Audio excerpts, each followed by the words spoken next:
দিয়াই স্বাধীন দেশৰ হৈ পৰাধীন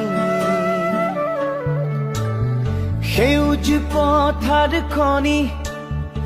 আজি মৰুভূমি ৰসাল মাটি আজি সুবাসীন জাতি নেৰু ভেটি নেৰু জীৱন